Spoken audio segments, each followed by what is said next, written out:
Karena saya menyampaikan sholatul jamaah afdalu min sholatil fard bisa ba'in wa isrina darajatan.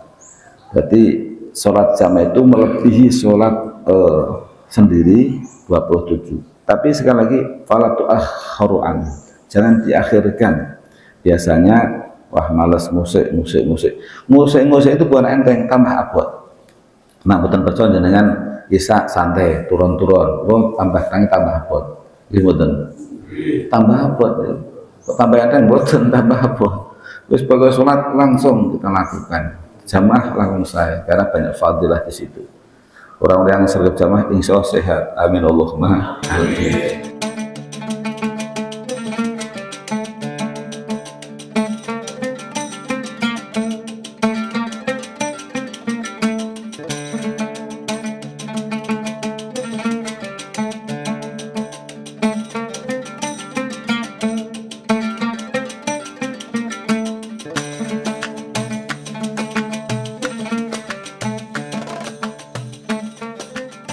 Bismillahirrahmanirrahim. Qala al-musannifu rahimahullah wa nafa'ana bihi wa bi ulumi fid dharain amin. Subhanaka la ilma lana illa ma 'allamtana innaka antal alimul hakim. Rabbi shrah li sadri wa yassir li amri wahlul 'uqdatam min lisani yafqahu ma ba'du. Bismillahirrahmanirrahim. Saya baca sedikit surat Qissatul Mi'raj untuk menegaskan kemarin sudah menjadi materi penceramah, hanya sedikit saja, dan nanti kita akan tentang sholat sebagai hasil dari bab itu. Bismillahirrahmanirrahim. Tidak terasa kita sudah masuk di bulan Sa'ban ya, bon tanggal pinten iki, tanggal kali 3. Berarti kita sebentar lagi akan menghadapi bulan Ramadan. Mugi-mugi Allah tansah ijabai doa kita dengan doa bersama-sama, Allahumma barik lana fi Rajaba wa Sa'bana wa ballighna Ramadhana. Mugi-mugi Allah paringi berkah wonten ing bulan Rajab sing kepengker, mugi paring berkah wonten ing wulan Sa'ban menika, lan mugi-mugi kita sedaya saged menangi bulan Ramadan, amin Allahumma amin. Bismillahirrahmanirrahim.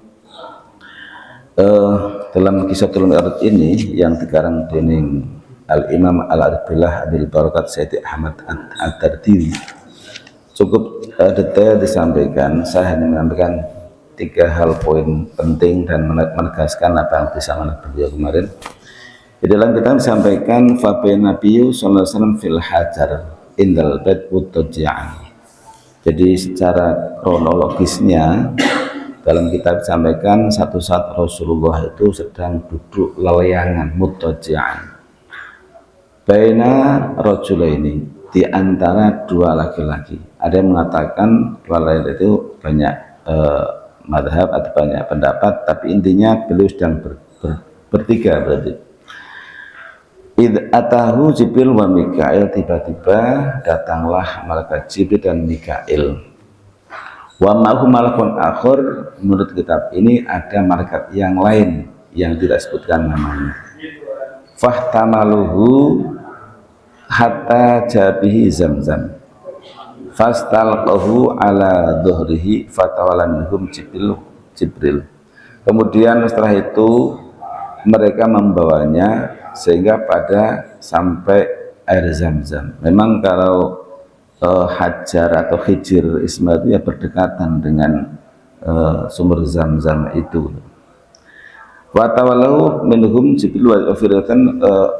Kemudian kalau dalam riwayat lain memang istilahnya di rumahnya.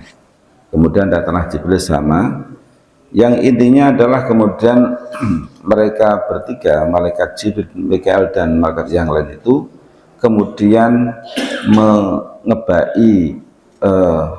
memenuhi hatinya dengan air Zamzam itu, kemudian membersihkan salah samarot, kemudian melepaskan wanazama kanafi min ada, kemudian membersihkan dari segala kotoran, dan kemudian bitala tati tosatin mimma izamzam tumata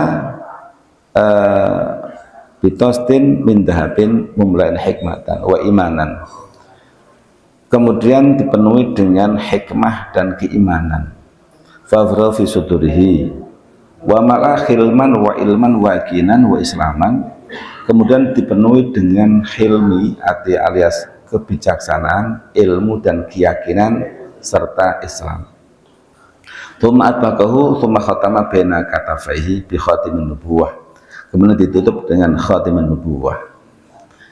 Nah, ini bisa kita ambil hikmah bahwa ketika seseorang pengen sholat untuk mendapatkan hasil yang maksimal, maka mau tidak mau kita harus membersihkan jiwa kita, diri kita. Kalau dalam dunia tasawuf disampaikan kita harus melakukan namanya tahliyah, membersihkan diri kita dari sifat-sifat yang sifat-sifat yang madmumah, yang tidak baiklah begitu. Jadi kita bisa sholat secara maksimal mendapatkan hasil yang kalau kita juga mengolah hati kita, membersihkan diri kita dari segala hal-hal yang buruk. Misalnya hal yang buruk dalam kitab Tanwirul Qulub disampaikan ada banyak sifat yang tercela atau yang tidak baik. Yang pertama misalnya hasud. Hasud itu artinya bahwa kita senang kalau orang lain mendapatkan kenikmatan, sementara kita suka kalau orang lain itu kehilangan kenikmatan. Itu namanya hasud. Orang bilang dengki antawisipun.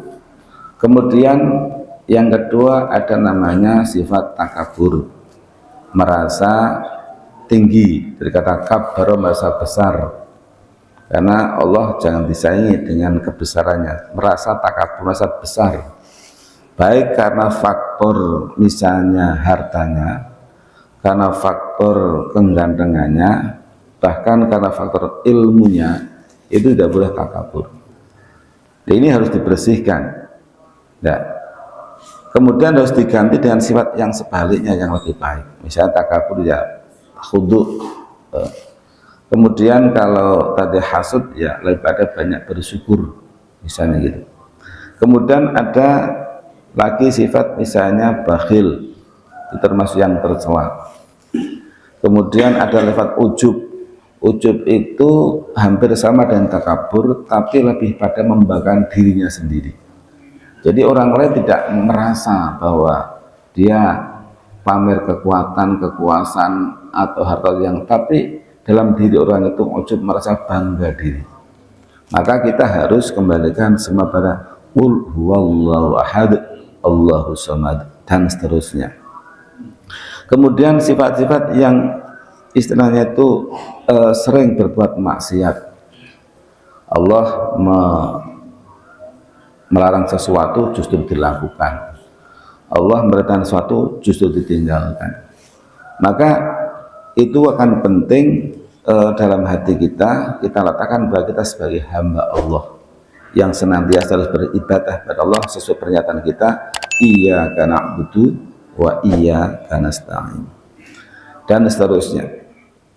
Ini artinya bahwa ada ketersambungan bahwa ketika kita perjalanan Rasulullah yang dimulai dengan pembersihan jiwa, pembersihan hati, kalau dalam riwayat dengan air zam-zam, yang kemudian yang terakhir disampaikan tsumma ata bitostin min dahabin mumtan hikmatan, kemudian ada hikmah, keimanan, kemudian dalam dadanya disampaikan sifat kearisan.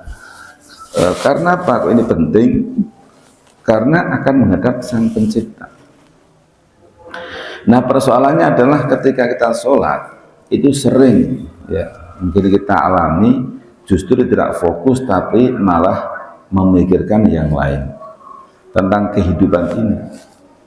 Kita seringnya itu lebih konsentrasi khusyuk atau sering mikirin yang lain, kira-kira. ngaku itu ya. Itu antawisipun karena pikiran kita lebih pada ke duniawi. Yaitu memang antawis begitu. Dan itu kadang tidak kita ingat kalau bicara kita pada praktek itu Allahu Akbar semikir misalnya nanti mau melakukan apa. Kemudian pikiran-pikiran yang telah kita pikirkan itu menjadi masuk dalam salat itu. Maka para ulama menyampaikan kalau kita menjelang sholat, ya coba kita persiapan sejak awal, sejak dini, tidak tergesa-gesa. Misalnya kita tahu bahwa sholat duhur itu jam umpama setengah 12 umpama, maka jam 11 sudah persiapan, minimal hati ini kita tata untuk menjalankan ibadah yang ini dalam kehidupan, yaitu sholat tadi. Kemarin Pak Yasin menyatakan bahwa kita wajib puasa, kita wajib haji, kita wajib zakat, tapi dalam konteks tetap melakukan puasa, tetap melakukan sholat. Haji, umroh tetap harus sholat. Maka sholat penting, dan beliau sampaikan as-sholatu imaduddin, tiangnya agama. Apa maksud tiang agama? Kalau orang itu tidak melakukan sholat diri orang itu, maka dia sama dengan as-sholatu imaduddin faman aqama faqad aqamaddin, mendirikan tiang dalam dirinya, tiang agama dalam dirinya.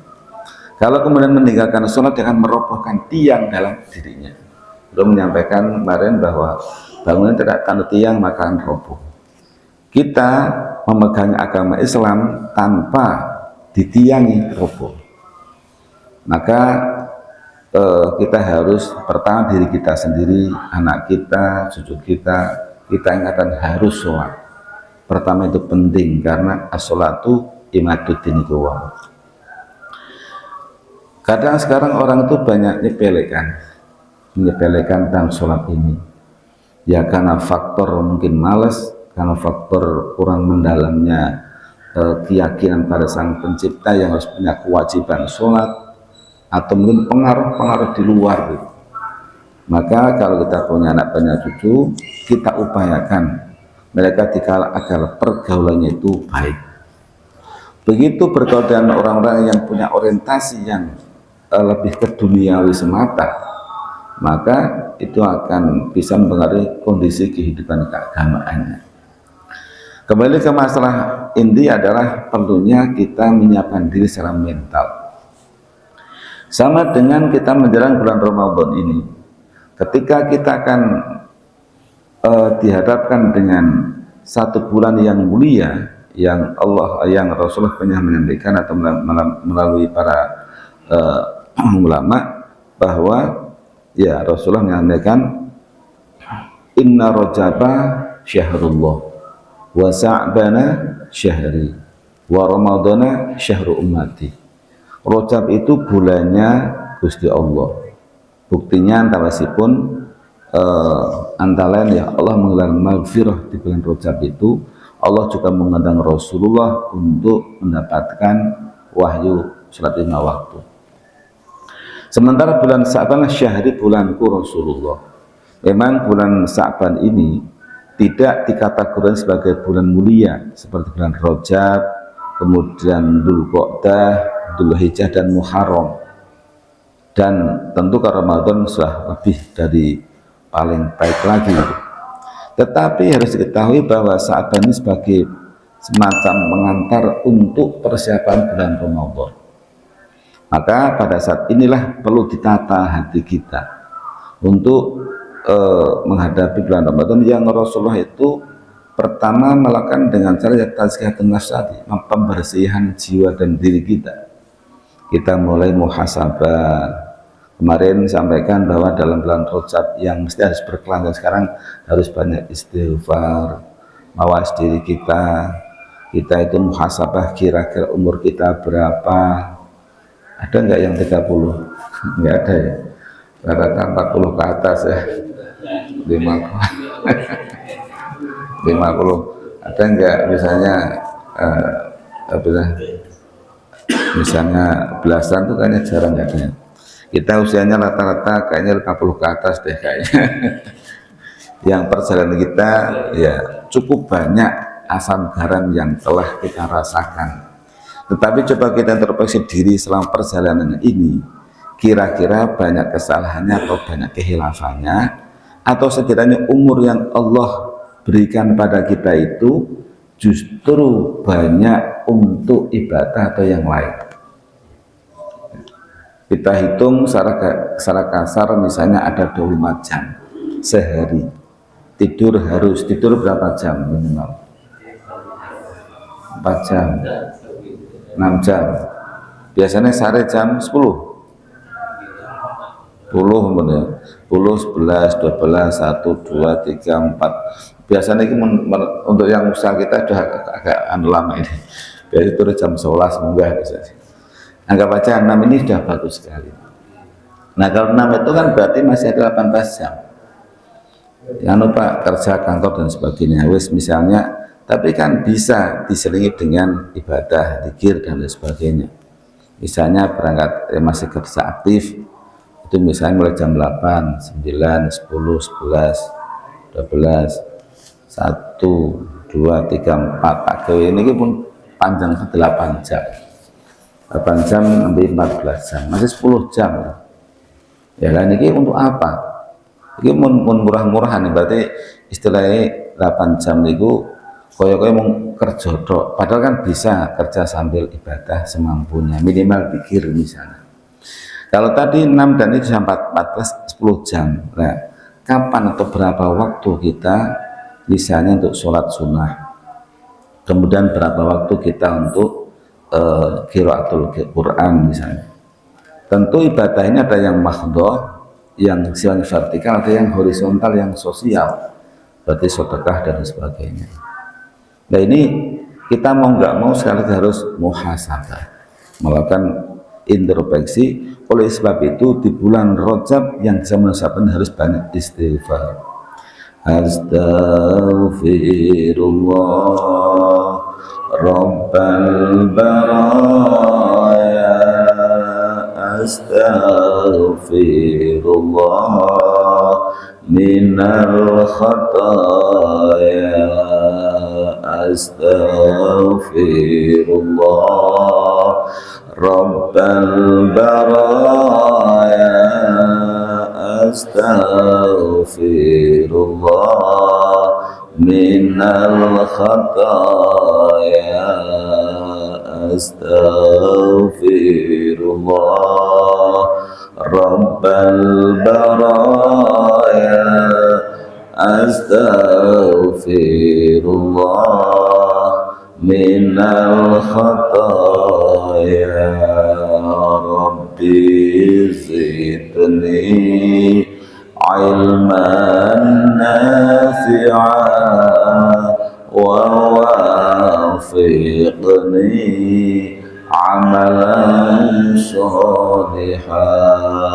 Astaghfirullah Rabbal baraya, astaghfirullah minal khataya. Rabbi zidni ilman nafi'an wa wafiqni amalan sholihan. Banyak bacaan istighfar atau tobat, misalnya Allahumma ighfirli wa atubu ilaik sakit. Sebagaimana kemarin saya tulis istighfar, saya Allahumma anta rabbi la ilaha illa anta khalaqtani wa ana abduka wa ana ahdika wa ahdika mastata'tu a'udzu bika min syarri ma sana'tu abu laka bi ni'matika alayya wa abu bi dhanbi faghfirli fa inna la yaghfiru illa anta. Misalnya itu ada doa dari Nabi Yunus, la ilaha illa anta subhanaka inni kuntu minadh dhalimin. Ada doa yang dari Nabi Adam, Rabbana dzalamna anfusana wa illam taghfir lana wa tarhamna lanakunanna khasirin. Para ulama hampir sepakat bahwa untuk naik pada derajat ma'rifat itu hakikat makna dimulai dari tobat.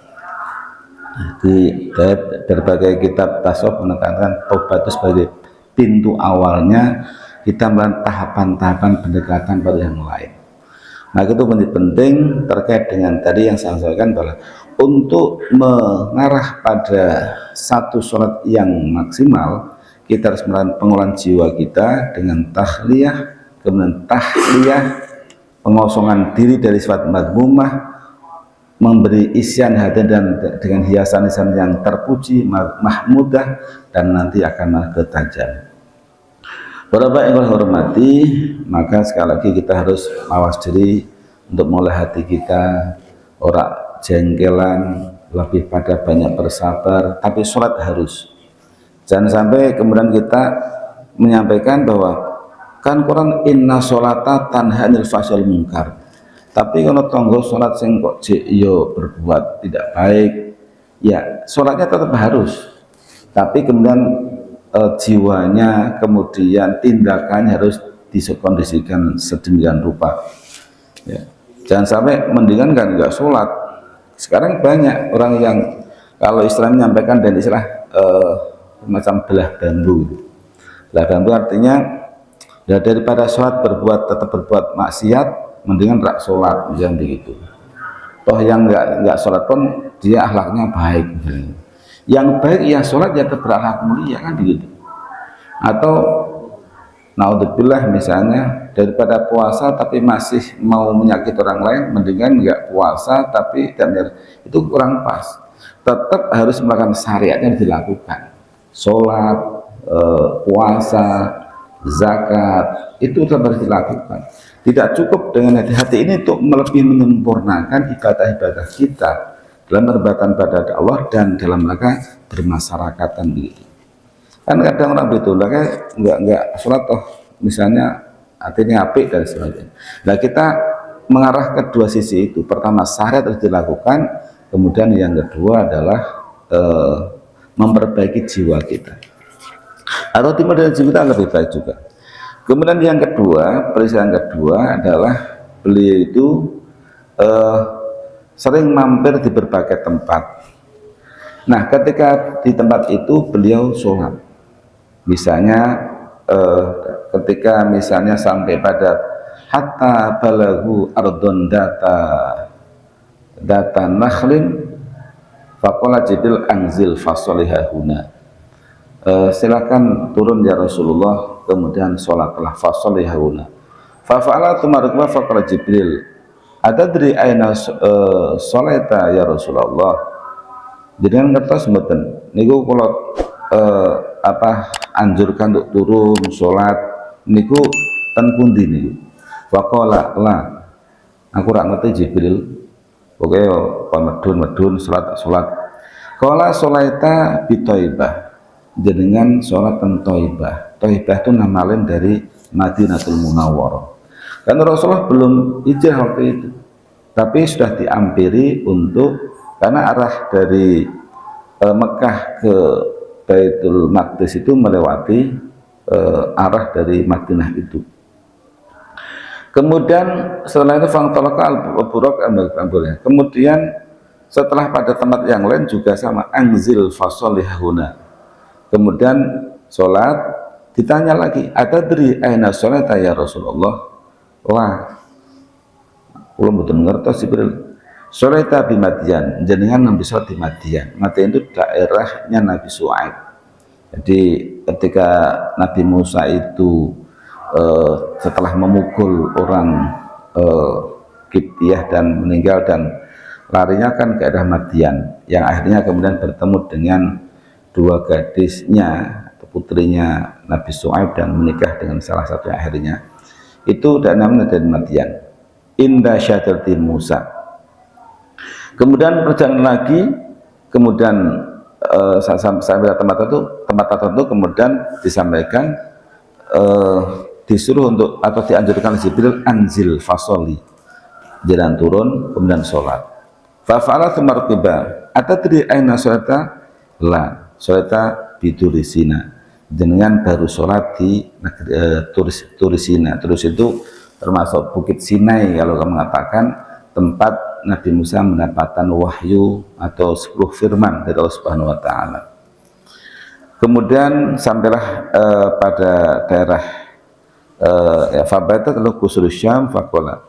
Kemudian masih juga nah itulah yang bisa kita ambil pelajaran. Kemudian juga mampir di daerah Bethlehem atau Betul Lahmi, di mana Nabi Isa dilahirkan.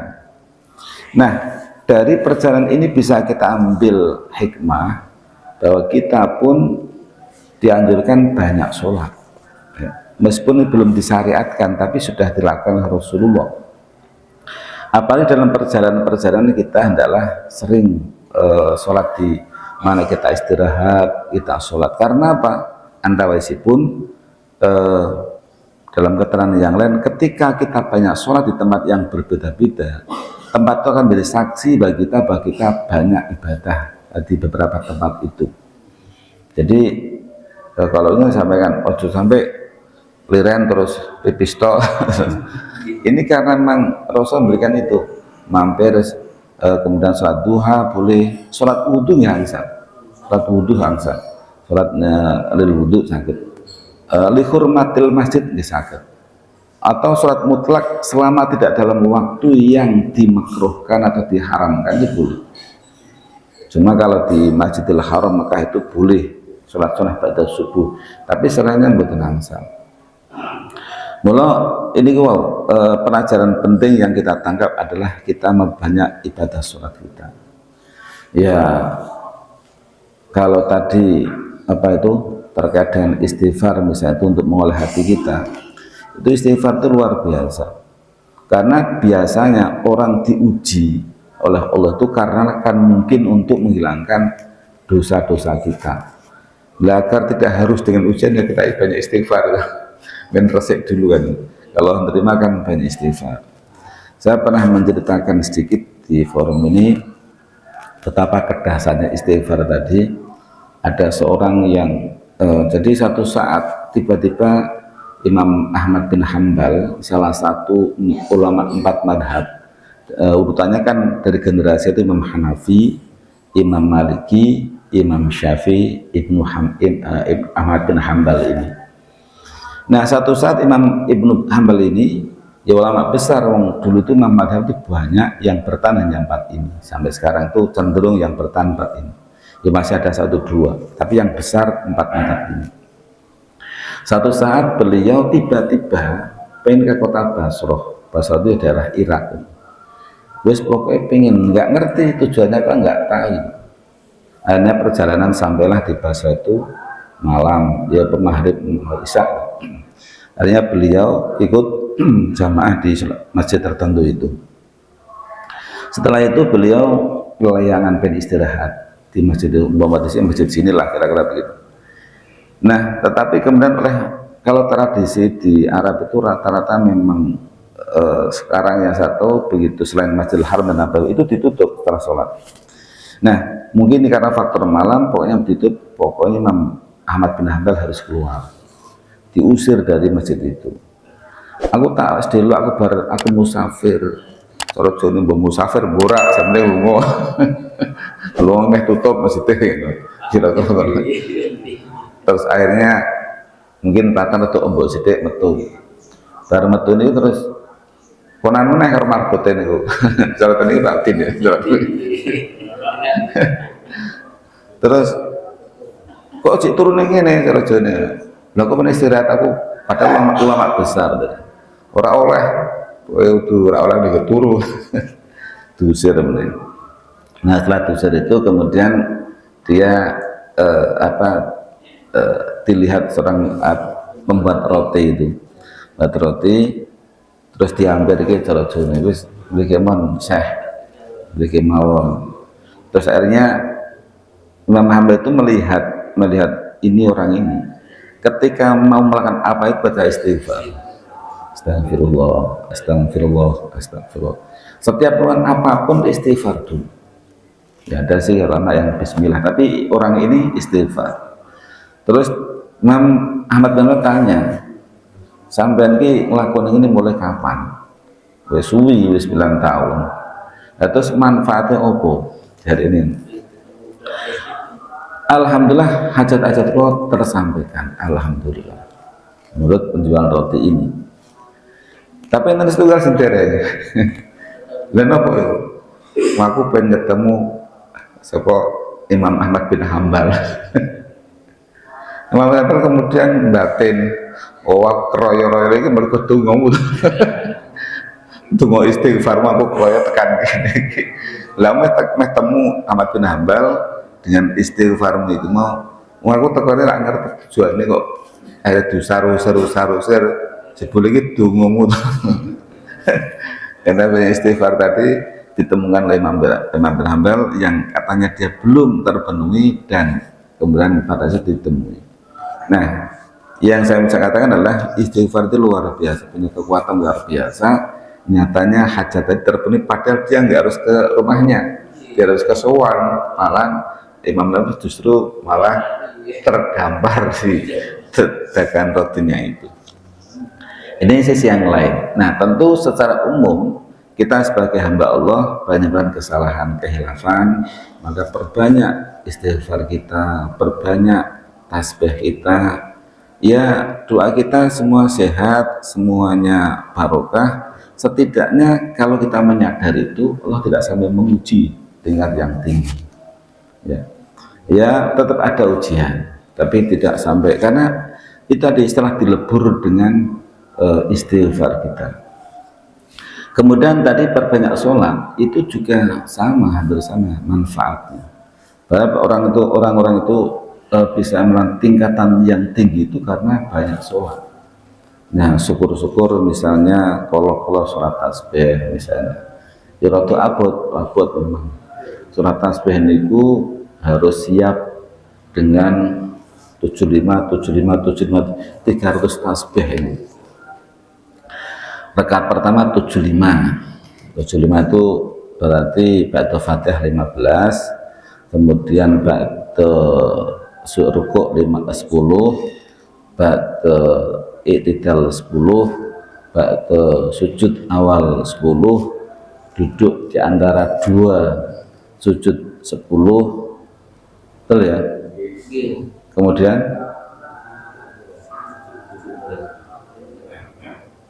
sujud lagi 10, kemudian menjelang berdiri 10, jadi 75 ya. Ulangi, ba'da Fatihah atau surat 15, ruku 10, i'tidal 10, sujud pertama 10, duduk di antara sujud 10, sujud kedua 10, sebelum berdiri 10, 75. Rakaat yang kedua nanti setelah sujud kedua sebelum tahiyat baca 10 menggantikan yang mau berdiri tadi. Boleh setelah, boleh, tetapi khawatirnya lupa. Nah, salam bergerak balik. Assalamualaikum pun, assalamualaikum mun selesai, berarti kurang 10. Mula antisipasinya batu itu 10 ri. Gue ra apa. Barak apa assalamualaikum, berarti kurang 10 berarti. Niku pertama, kedua sami, berarti 1 second. Kemudian nyambung lagi 2 rakaat lagi. Memang ada yang melakukan langsung 4 rakaat ada, tapi yang istilahnya mutawatir apa yang 2-2, karena Rasul menyampaikan sholatul lail masna 2-2, karena 2-2 itu sehingga untuk yang sholat witir pun ya 2 dengan 1 tadi. Meskipun ada yang melakukan 3 ada, tapi karena dasarnya sholatul lail masna. Lah kalau ini kurang ketang ibaratnya seumur sepisan betul apa kita dilakoni. Jadi setahun sekali kalau itu lumayan lah. Iku pun arah bareng-bareng ya apa juga. Dan itu jabat apapun, insya Allah Allah akan berikan keberkahan di sana. Ya sholat hajat, kalau bingung sholat istikharah, mau perjalanan sholat safar, kemudian sholat duha yang menurut riwayat Rasul tidak pernah meninggalkan sholat duha, sholat sholat malam, kemudian sholat apa lagi? Sholat witir, ya.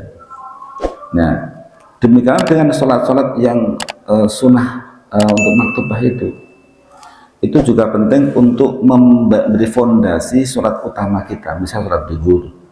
Kok misal saat dereng-dereng nggih sak badane rakaat minimal. Biar corone wite iki kuat lho.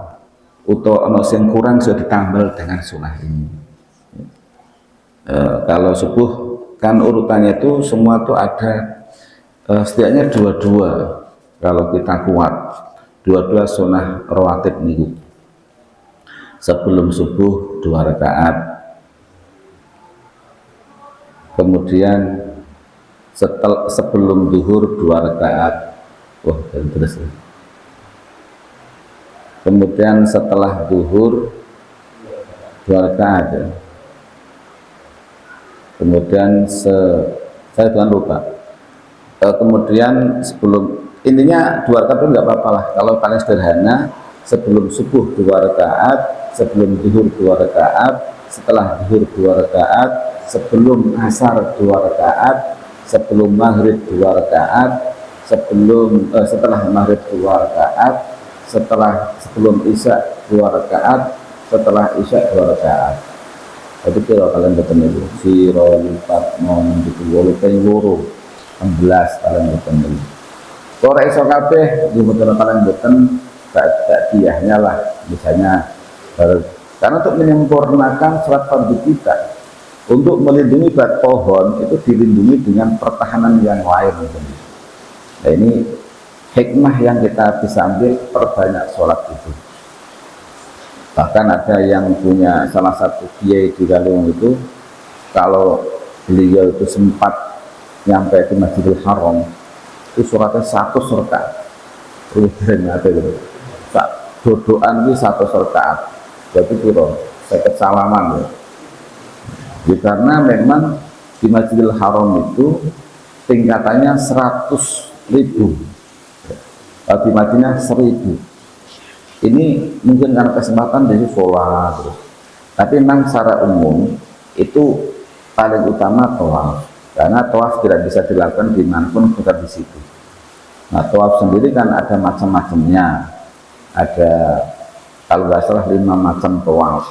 Ada tawaf kudum, tawaf umroh, tawaf sunnah biasa, tawaf ifadah, sama tawaf wada.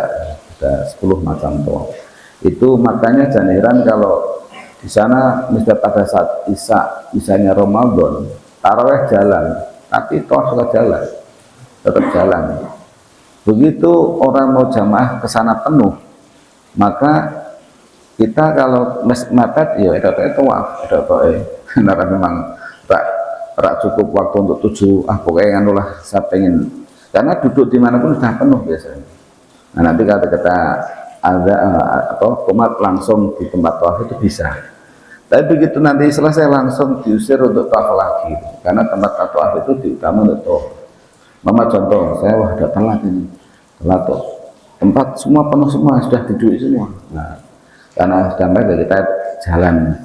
Kalau niat tawaf kan 7 kali, pokoknya hanya mengisi waktu aja bisa. Nah setelah komat langsung kita di situ bisa. Tapi begitu selesai, maka harus diusir untuk tawaf lagi, karena tawaf sebagai hal utama. Kembali ke masalah ini, bahwa intinya adalah kita dimanapun, tentu banyak hikmah di sini. Kemarin yang sampaikan Pak Yaya Asri misalnya terkait dengan Kiai Masitoh yang memegangi keyakinannya, beliau juga melewati misalnya bertemu dengan orang tua, kemudian disampaikan seperti itu dunia yang sudah tua renta, yang mengejar kamu dan sebagainya. Ketemu juga dengan orang yang ibaratnya orang banyak sedekah itu kemudian nandur tukul dan sebagainya. Ini dalam kitab Kisahul mereka ada. Bismillahirrahmanirrahim. Kemudian hasilnya kan adalah sholat. Oleh sebab itu saya akan menekankan tentang fadilah sholat maktubah dan mawon. Bismillahirrahmanirrahim. Qala ta'ala inna sholata kan ilmu kita akan mawbuta. Bahwa kita tahu bahwa hasil intinya adalah ketika Rasulullah diundang ke Sidratul Muntaha adalah pelaksanaan sholat 5 waktu yang awalnya 50 waktu. Andai kan 50 waktu, kalau hitungan matematika setengah jam kita sholat. Berarti kita sholat, tapi alhamdulillah 5 waktu. Tetapi keutamanya sangat sama dengan yang 50 waktu tadi. Allah menyampaikan berfirman, "A'udzubillahi minasyaitonir rajim. Inna sholata studi sholat kanat iku ono apa sholat al-muna ing atase mukmin kitaban ikutin fardhuake ay mafrudatan." Sholat terhadap orang mukmin difardukan, diwajibkan, mauqutan tur tertentu waktune. Ay muqaddaron waktuha, ay muqaddaron tegese dan pastiake waktuha apa waktune sholat. Fala tu'akhkharu anhu, maka janganlah kita mengakhirkan. Begitu waktu sholat datang, kita upayakan untuk segera sholat. Kalau ada kesempatan jamaah itu lebih baik, karena saya menyampaikan sholatul jamaah afdalu min sholatil fardh bisa ba'in wa isrina darajatan. Berarti sholat jamaah itu melebihi sholat sendiri 27. Tapi sekali lagi fala tu'akhkharu anhu, jangan diakhirkan. Biasanya wah males musik itu bukan enteng, tambah abot. Nah betul percaya dengan bisa santai turun-turun, tambah tangi tambah abot. Gimana? Tambah abot, tambah enteng boten, tambah abot. Terus pokoknya sholat langsung kita lakukan, jamaah langsung saya, karena banyak fadilah di situ. Orang-orang yang sergap jamaah insya Allah sehat, amin Allahumma amin. Gih, nambetan bekas dibukti mawon. Secara bergerak terus dia harus pun gerak jalan laku sehat. Kemudian juga ada firman Allah dalam surat Al-Munafiqun, a'udzubillahi minasyaitonir rajim, ya ayyuhalladzina amanu la tulhikum amwalukum wala auladukum an dzikrillah. Hei orang beriman, janganlah merusakkanmu harta-hartamu, wala auladukum dan anak-anakmu an dzikrillah dari zikir pada Allah, atau janganlah melalaikan kamu, hartamu, anakmu terhadap zikir pada Allah. Apa maksud zikir pada Allah? Ya zikir, ingat pada Allah. Tetapi para ulama menafsirkan yang paling pokok ai as-sholatil khamsi, jangan meninggalkan dari sholat 5 waktu. Nah itulah maka sebagai gambaran Allah senantiasa memanggil kita tiap 5 waktu itu. Ini kan sebetulnya semacam pengingat bahwa kita harus siap-siap saat dipanggil oleh Allah Subhanahu wa taala. Wa may yaf'al dzalika fa ulaika humul khasirun. Kalau memang sampai hartamu dan anakmu bisa melalaikan dari zikir pada Allah, utamanya ai as-sholatil khamsi, maka fa ulaika humul khasirun. Mereka termasuk orang-orang yang merugi. Karena apa tadi waktu kita bertambah secara usianya, tapi berkurang dan berkurang. Dan ingatlah, inilah yang akan kita bawa untuk kehidupan yang nanti. Orang mengatakan orang mati sudah selesai, ya di dunia, tapi itu awal dari kehidupan yang sejatinya. Dan yang kita adalah amal-amal kita. Ya. Jadi kalau pertama yang hilang itu nama kita biasanya. Kok hilang? Karena saya tahu kimai itu kan mayat, jenazah mana? Mau ditaruh di mana jenazah ini? Berarti sudah nggak disebut orangnya itu. Itu yang pertama hilang. Nanti kalau masalah orang sedih, katanya itu ya sedih, tapi ada yang bagi orang yang kenal sedikit ya sedihnya, oh astagfirullah innalillah. Tapi bagi yang keluarga mungkin sampai lamanya 1 tahun sudah selesai, kehidupan akan berjalan lagi. Tetapi kita akan mempertanggungjawabkan amal-amal kita, ya sholat kita terutama, karena Rasulullah menyampaikan bahwa ketika sholatnya baik, baiklah amal yang lain, ketika buruk, buruklah yang lain, ya sholat itu. Kemudian hadis dari Al-Hakim an Ibnu Umar radhiyallahu anhu qala Rasulullah sallallahu alaihi wasallam awwalu maftaradallahu ala ummati as-sholatul khamsu. Bahwa Rasul pernah menyampaikan sesuatu yang difardukan oleh Allah pada umatku, umat Rasulullah, yaitu sholat 5 waktu. Wa awwalu ma yurfa'u min amalin as-sholatul khamsu. Dan hal pertama yang diangkat dari umat-umat, dari amal-amal umatku adalah sholat 5 waktu. Jadi pertama diwajibi harus kita sebagian kita mengatakan Allahumma anta rabbi la ilaha khalaqtani wa an abduka, kita hamba itu kudu manut karo majikan perintah ayo kudu nah sholat itu masih yang diperintahkan yang awal. Bahasanya awal ma faradallahu ala ummati as-salatul khamsu wa awal ma yurfa'u min amalin as-salatul khamsu, sing bakal diangkat ning ngersane Gusti Allah nggih salat lima waktu itu. Makanya pentingnya kita dandani bareng-bareng nggih. Pertama salah syariat ya rukunnya, syaratnya, kemudian meningkat pada penyempurnaan tadi yang saya sampaikan tentang kehusuannya, konsentrasinya tadi ya. Ada hal yang melingkupi yang lain yang perlu kita jaga juga, makanannya ya, makan yang halal dan seterusnya, itu akan mempengaruhi secara spiritual dari hati kita untuk produktivitas kita lebih baik gitu. Wa awal ma yus'aluna min amalin as-salatul khamsu, sesuatu yang akan ditanya yang pertama adalah sholat lima waktu ini. Maka dia mengatakan ada perdebatan antara Ustadz Dasat dari Sulawesi itu dengan Sujiyo Tejo. Sujiyo menyatakan yang penting melaku apik dan sebagainya, berbuat apik, dermawan macam-macam. Tapi Dasat menjelaskan bahwa itu baik juga, tetapi beliau menyebutkan detail bahwa password untuk diterimanya amal baik itu sholat. Api apapun ya itu catat, tapi karena tidak ada passwordnya maka tidak akan masuk amalan yang baik itu, tidak akan diterima oleh Allah Subhanahu wa Ta'ala. Maka ya harus sholat itu yang baru kemudian melakukan perbuatan baik yang lain. Kan kadang orang cenderung sementing rasa sholat sementing ngapik orang dia kan nggak benar. Itu ibadahnya itu nggak ada passwordnya sehingga nggak bisa masuk. Awal masalah amal saya yang ditanya yang pertama adalah sholat lima waktu.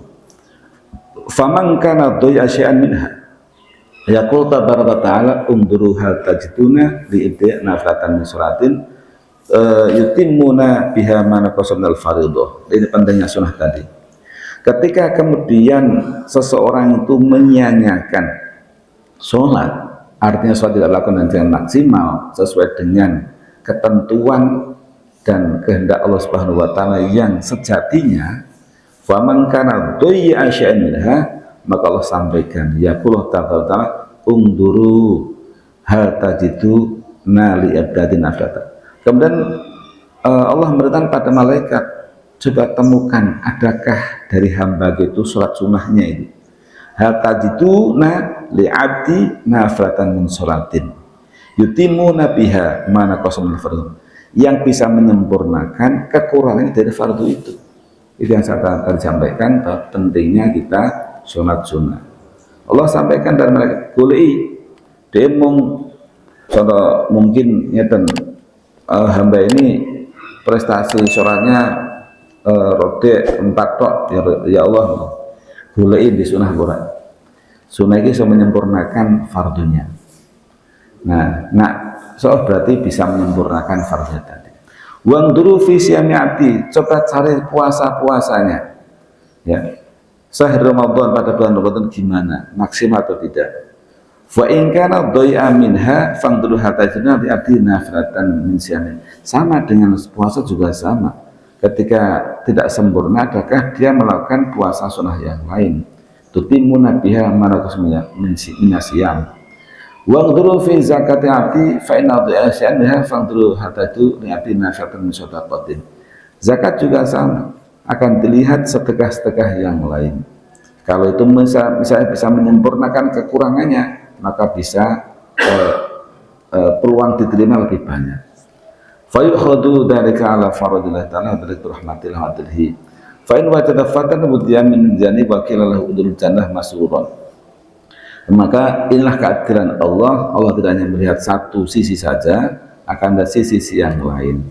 Ya, kalau ditemukan keutamaan atau kelebihan-kelebihan, maka akan ditaruh dalam mizan alias timbang nanti. Wakila lau udkhul jannah masuro.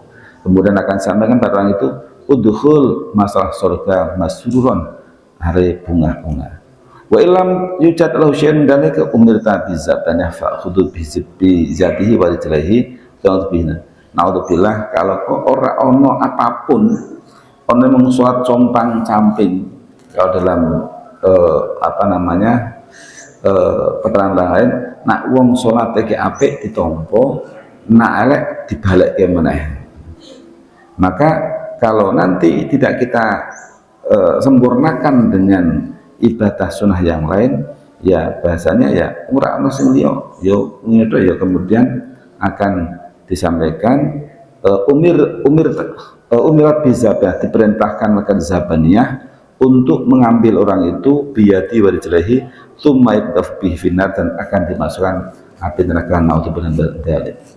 Mudah-mudahan kita semuanya bisa menjaga sholat kita dengan baik, bisa menyempurnakan dengan sunnah-sunnah yang lain, sehingga Allah ridho pada kita sekalian, nantinya diberi keselamatan, selamat dunia, selamat akhirat. Amin Allahumma amin. Para yang hormati, sampun sampai jam 6. Mungkin yang bertanya, monggo perusahaan apapun saya persilahkan, selama bisa dan saya kalau enggak disebutkan. Ya kan, ibu-ibu, bapak-bapak, cukup. Biasanya ada disungkan. Ya kan?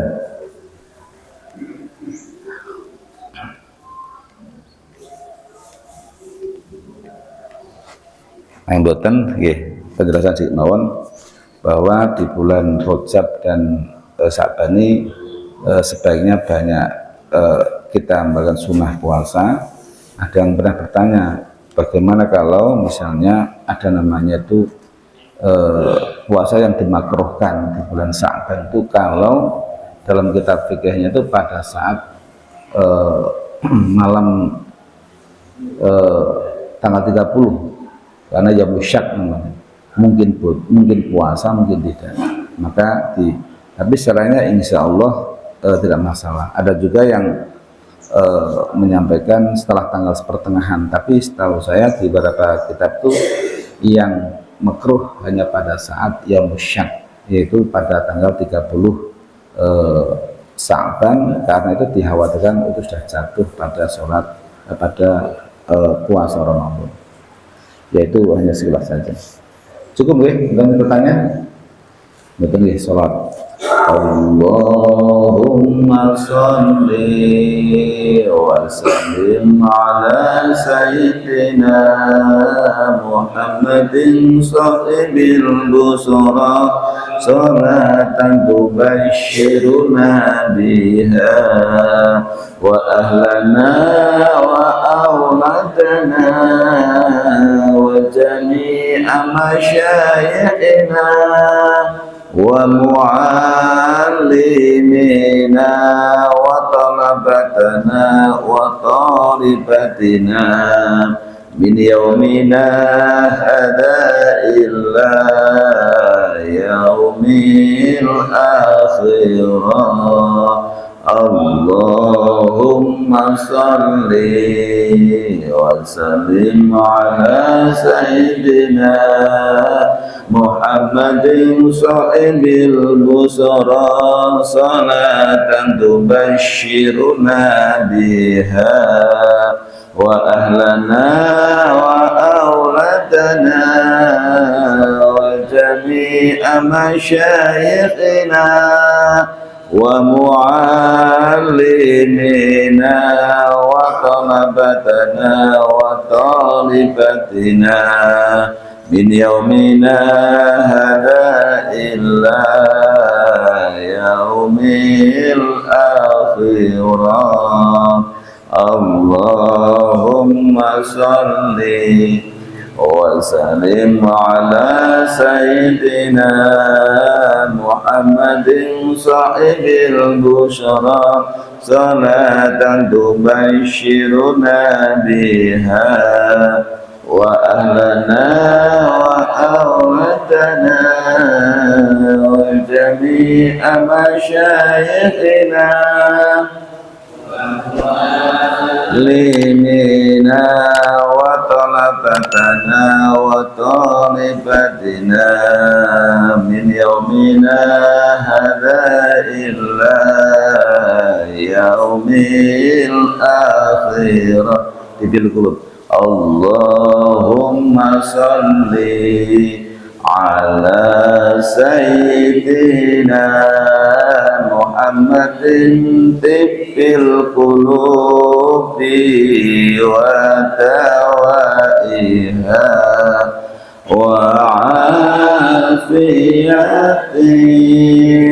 abdani wa sifaiha wa nuril absari wa diyaiha wa ala alihi wa sahbihi wa sallim. Allahumma salli ala sayyidina Muhammadin tibbil qulubi wa dawaiha wa afiyatil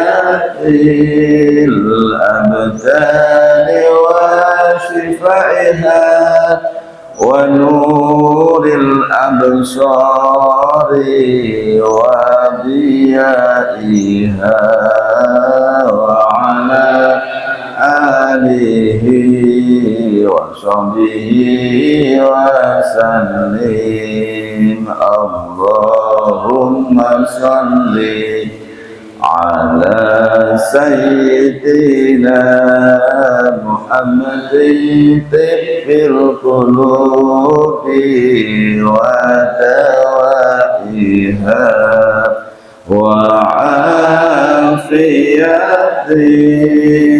abdani wa sifaiha wa nuril absari